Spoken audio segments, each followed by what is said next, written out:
This video is going to be a little bit different than what I would normally do on this channel. It is not really going to be a creepy or a spooky story. It might be a little spooky, but this is actually my favorite story I've ever had told to me. My mother used to tell me this story all the time. I used to request she tell me this all the time because I loved how much I loved how she told it, and I just loved the story in general. And my mother's birthday is coming up here soon, and I just wanted to make this for her, and hopefully she likes it. And Mom, I love you and happy birthday. Well, my mom used to work as a hospice type employee. She would go out to the elderly's house that didn't want to live in a retirement home or something like that, and would assist them in their day-to-day life. And she had helped this couple, this man and this woman, for quite a long time, I believe is what she said. And the wife was very religious, very passionate about Christianity, very passionate about everything like that. She had religious paraphernalia all over the house.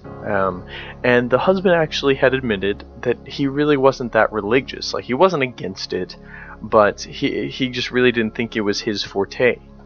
And my mother helped them out for quite a long time, and as the man, kind of progressed and was getting closer to the end of his life, he started to regret some of the decisions or regret some of the thoughts on religion that he had had before. And he had talked to his wife, and he talked to my mom, and as he was having trouble, even just doing basic things, he knew he didn't have much time left.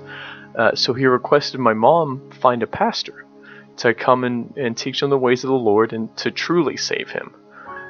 He'd heard it all before, like he went to church with his wife, but he just really didn't accept it as it was, and he requested my mom find a pastor to come over there and help him.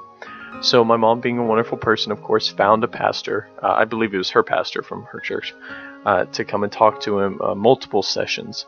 And at the very last session, the man had, they just finished talking. The man reached up and grabbed the pastor's hand and was crying.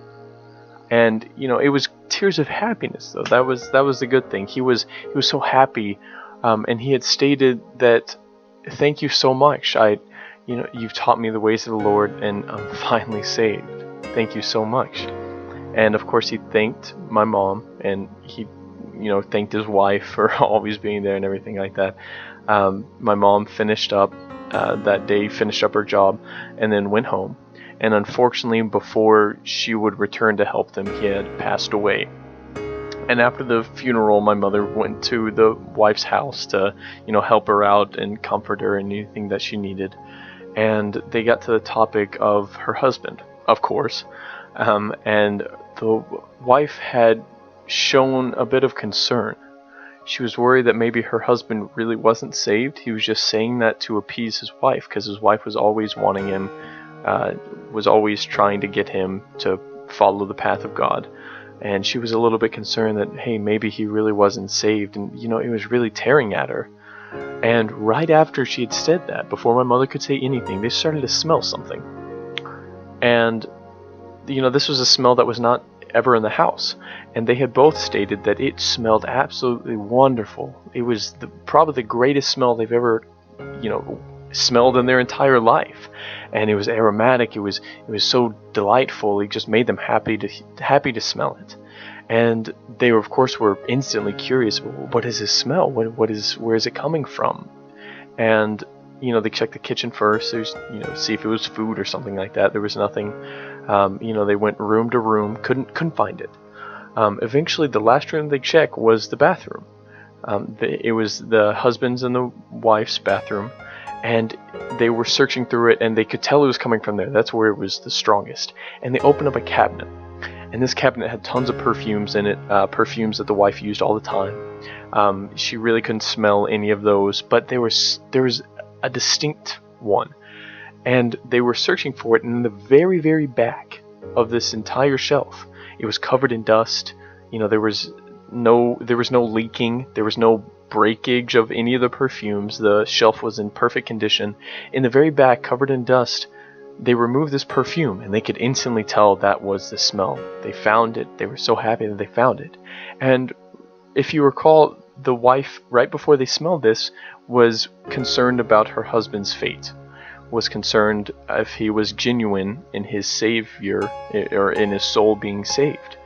And they smelled that right after she had shown that concern. And they removed this perfume, and the wife said, I don't know, I haven't used that in years. There's no reason, and like I said, there was no breakage or anything like that. There's no reason for it to smell, and why is it doing this? And they look at the name, they turn it over and they look at the name, and the name of this perfume is Eternity. And that is just the best part of the story to me. And that of course was the end of the story. And the fact that she got an answer, that's what it was. That was an answer. She was concerned about her husband. She was worried about his fate. And immediately after, eternity. And my mother, like I said, used to tell me this story all the time, and I loved hearing it, and I really hope I got all the facts right and got everything correct for her. So Mom, I hope you liked it, and happy birthday, and I love you.